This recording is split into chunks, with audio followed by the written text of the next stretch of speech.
سلام عزیزای دلم، اومدم با یه ویدیو آموزشی که با دیدن این ویدیو همه نگرانیات راجع به انجام کاشت موژه لئو از بین میره. خب ما با موژه های لئو هم میتونیم یه کاشت پر داشته باشیم، هم کاشت خوشه‌ای که من امروز میخوام مدل کاشت خوشه‌ای رو بهتون آموزش بدم. اول از همه برای اینکه ما یک کاشت پردوام داشته باشیم باید موژه های مشتریمون رو تمیز کنیم. خب میام با کمک 2 تا میکروبراش و کلینزر مخصوص موژه های مشتریمو کامل تمیز میکنم. چرا با میکروبراش این کار میکنم؟ به دلیل اینه که پنبه سرش کوچیک هست و باعث نمیشه که کلینزر وارد چشماش بشه و چشماشو بسوزونه. پس با حوصله و سر فرصت دونه بدونه موژه هاشو تمیز میکنم که بتونم یه کاشت بی‌نظیر انجام بدم. خب بعد که مطمئن شدم که موژه هاش کاملا تمیز شد، میام از موژه لئوی 8 میلم استفاده میکنم. یه دونه 8 میل میذارم، ریسه دوم 8 میلم و خوشه اولشو میچسبونم رو خوشه آخر موژه قبلی. بچه خوب توجه کنین چی گفتم، یعنی 2 تا موژه رو توی هم دیگه قفل میکنم. دوباره 8 میل بعدی هم که میذارم به همین صورت. من الان از ابتدای چشم 3 تا موژه 8 میل گذاشتم. بعد از اینکه 3 تا 8 گذاشتم میرم سراغ موژه های 10 میلم و اونها رو با همون تکنیک قبلی میچینم روی پلک مشتریم. افکت این مدل بچه ها افکت نچرال هستش، یعنی 3 تا 8 2 تا 10 بعدی رو میذارم و نهایتا 2 تا 12 میل. حواستون باشه که فاصله موژه کاشت از لثه چشم مشتری باید 1 هوا باشه. حالا نوبت میرسه به فیکس کردنم. میام با نوک پنسم از کمر موژه ها رو میگیرم و فیکس میکنم. مشکلی که خیلی وقتا برای شما عزیزان پیش میاد اینه که موقع فیکس کردن موژه کاش رو از انتها میگیرید و میچسبه به پنستون و بلند میشه.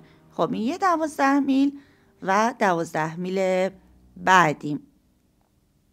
لاین زیرم رو کار کردم.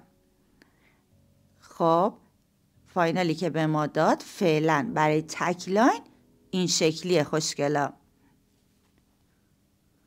اگر خواستیم نه طبیعی و نچرال باشه همون 1 لاین کافیه. اگر که خواستید پرتر کار کنین 2 لاین کار میکنین. خب من موژه هامو زدم تو چسبم خیلی زیاده. با کمک یه میکروبراش چسب اضافه رو از موژه کاشتم میگیرم و میام طبق روش قبل روی موژه های قبلی موژه هامو میچسبونم. حواسم هست اون فضای خالی که باعث خوشه‌ای شدن کاشت هیدنم هست رو از بین نبرم. خب بعد میام با کمک پنسم فیکسش میکنم. دوباره 3 تا 8 میل، 8 میل سومم هم گذاشتم. نکته‌ای که خیلی باید موقع کاشت بهش دقت کنین خوشگلای من اینه که هیچ وقت توی قله چشم تغییر سایز ندین وگرنه چشم رو دفرمه میکنه. خب وقتی که 3 تا 8 میلم رو گذاشتم قله چشم رو رد کردم، میام سایزای 10 میلم رو میذارم. این یه دونه 10 میل و 10 میل بعدی و بعد هم 2 تا 12 میل. حواستون باشه اگر موقعی کار چشم مشتریتون اشک اومد همون موقع با گوش پاکن اشک چشمش رو بگیرید. چرا؟ چون هم دوام کاشتتون رو کم میکنه، هم باعث میشه که اشک چشم باعث میشه که چسب کاشت حالت سفیدک پیدا کنه.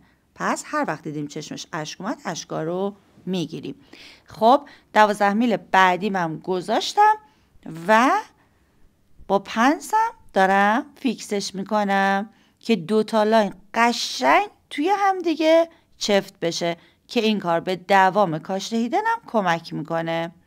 حالا انتهای چشمم 1 مقدار خالی هست، بنابراین میام یه موژه لئو رو نصف میکنم و و فقط انتهای چشم رو پر میکنم، چون اگر بخوام بیشتر از این، پهن‌تر از این موژه بذارم چشم حالت افتاده پیدا میکنه.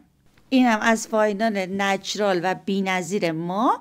فردا توی شورت ویدیوها یه دونه آموزش بی‌نظیر راجع به 2 مدل کاشت لئو برات میذارم.